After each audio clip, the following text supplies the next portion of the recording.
Yo, how's everybody doing? Back doing another video this time, not a live stream, which is a little different for me.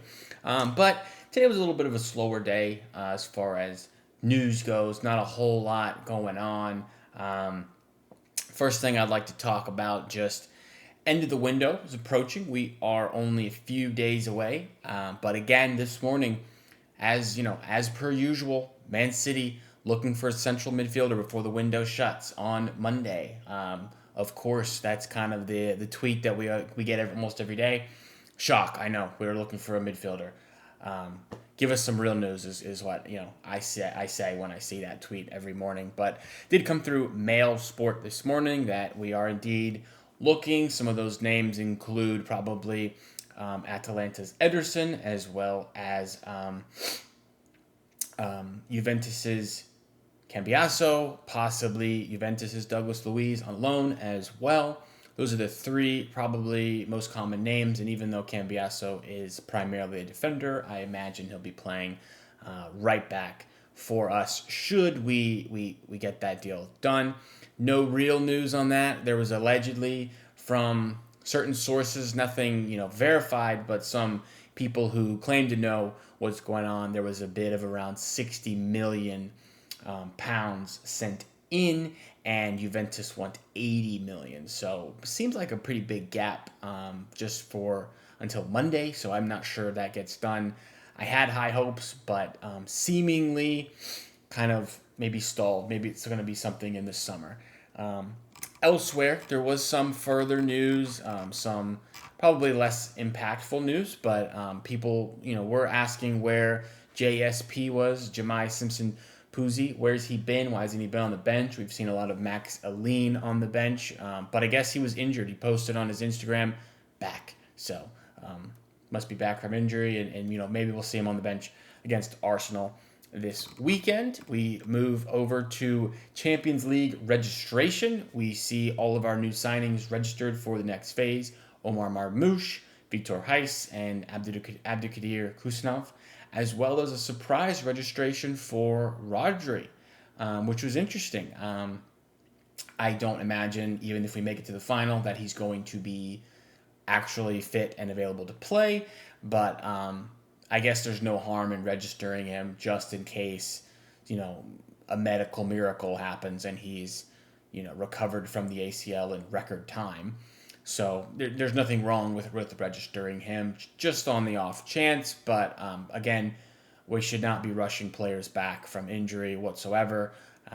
Give Rodri the time he needs to recover and come back stronger next season, hopefully with a backup for him when he is unable to, be played in 10, 20, 25 straight games. Hopefully we have a backup in place by then.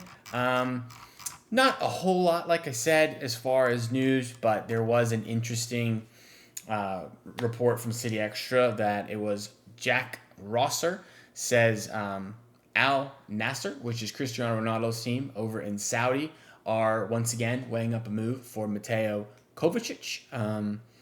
I would put this on almost the impossible or extremely unlikely to happen in the January window here. Maybe in the summer, Kovacic could be on the move to Saudi. There was some reports back in last summer that the Saudi clubs were looking at him, and it makes sense. He's getting a little bit older.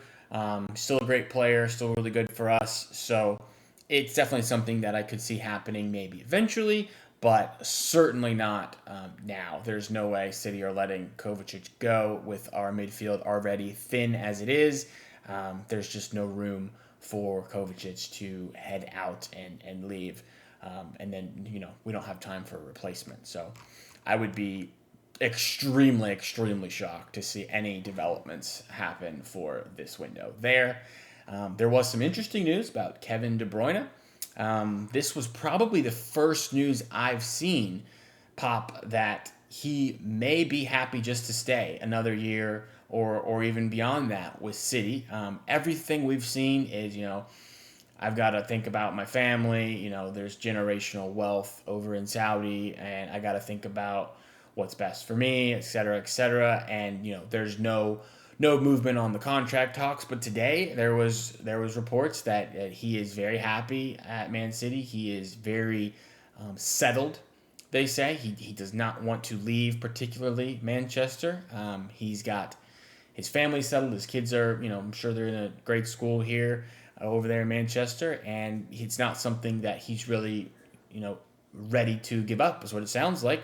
He's relaxed. The club are relaxed, and maybe we get some progress over the next few months or so. I can't imagine he's going to want to run it down all the way until June to let us know what's going on.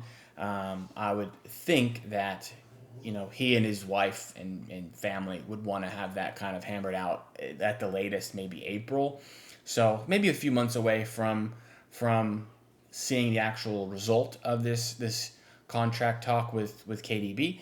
For me personally, I would love to see him stay. Up until this point, I've not really had a reason to think he is going to stay. Contract's up. There seems to be no progress. He's on high wage. We need to make a pretty big rebuild this summer. There's talk of 5 to 6 big names heading out in the summer window, and I always just kind of figured he was one of the guys that would just move on to Saudi or the MLS, which, living over here in America, him coming to MLS wouldn't be the worst thing. I would get to see him actually play in person. But, of course, I would much rather have him stay at Man City. He is the reason I'm a Man City supporter. He's the guy that got me into soccer in the 2014 World Cup.